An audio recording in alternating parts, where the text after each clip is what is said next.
Hi, I'm Ali. This is BizPod TV. Now today we're coming to you from the Business Startup Expo at London's Excel.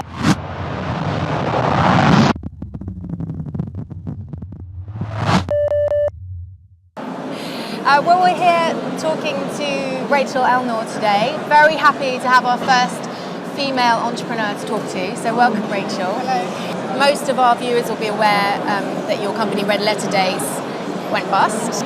Now that it's all over, what are the positives that you can take from the experience? It was an interesting time for me because I built that business up from scratch, and it traded for over a decade, and it was brilliantly successful and profitable. Yeah, And then I phenomenally. think we got to the point where we just got a bit overconfident and overexpanded, and we ended up going from £1 million profit a year to a £4.7 million loss. So it was a huge problem to recover from. And I spent 2.5 years trying to save that business. And I think looking back, I think sometimes in life it's better to let go. And I didn't. I wanted to keep going and hang on. And I think when I finally did let go and I put it into administration, simply to protect it from its creditors so it could live on and the staff could keep their jobs actually, that actually it was, instead of being awful, it was actually very liberating. We love doom and gloom, don't we, in this country? We love to sort of, that's failure, full stop, it's a failure. But why do you think we're so down on people? We love to sort of talk about failure rather than embracing it as part of success. Yeah, no, I think it is part of our culture, and I think that people do feel better about themselves if they see someone else has failed and is down there. And interestingly, I've just written a book, and it's called Business Nightmares, which is quite a dark title, and I fought against that title a bit with the publisher. But actually, statistically, books with negative titles in this country sell 10 times better than books with positive titles. So it proves the point. Yeah. But I think the thing to me is it's not our attitude to failure in this country that's the problem, it's our definition of success. And I think up to now, success has been embedded in how much money have you got.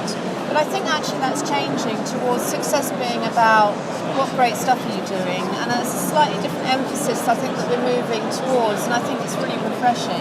It's not just about money anymore. How about being a woman in business? Because obviously everyone likes to, you're a woman in business, it must be that much tougher, there's a lot of inequality, and I don't know if that's been your personal experience or not. Have you found obstacles personally with being a woman in business? What I say to women in business is be feminine and use your femininity, and don't try to be like a man. And it's so tempting to be lured down that route, isn't it? Yeah. Sort of wearing a navy pinstripe suit and I'm just as hard as you. And I think some of the most successful women that I've met are absolutely so feminine but incredibly powerful, because being feminine doesn't necessarily mean weak, actually. Do you have female entrepreneurs who have inspired you, for example? Yeah, I mean, certainly when I was a career girl, in the city back in the 80s, when Anita Roddick and Debbie Moore of Pineapple and Sophie Merman of Sock Shop were coming on the scene, I mean, that was the first time that women had really come out and were at the helm of companies, and I think that was tremendously inspiring. And I think there are so many women out there doing great stuff, but I think there's a whole army of women who are running much smaller business, who don't want to take over the world, but who are doing really great stuff on quite a small level. And I don't think business has to be huge and multi-million-pound floated stock market company to be valid. And I think women need to be given permission to just run something fabulous that gives them a great lifestyle and that they can fit their family around. We know that you've kind of stepped away from the big business, and you're still obviously incredibly successful. You're going more towards the sort of mentoring route now, and obviously writing. You've got a very successful blog, your book's coming out. What can we expect to see from you in the future? Well, I think that the next big sector, I mean, the 80s were all about what you owned, and then the 90s were what have I experienced, and where have I been on holiday. And I think we're moving very much into a phase of transformation and well-being, where it's all about what do I stand for, who am I, what are my values.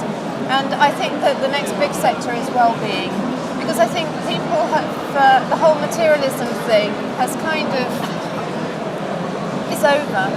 And people have lost the kind of their desire to have stuff anymore. And, you know, people always need things, but I think those sectors are dying. And I think that sectors which are about communication and health and well-being and happiness and helping others, those are the areas which are really on the rise, and that's where the future of business is. But I don't think necessarily it's all about money either, because I think it's difficult to do a socially valuable project purely with a money motive. It has to have a heart to it, yeah. Well, I think that's a really positive note to end on. So Rachel, thank you so much for talking to us, and wish you all the best. Thank you.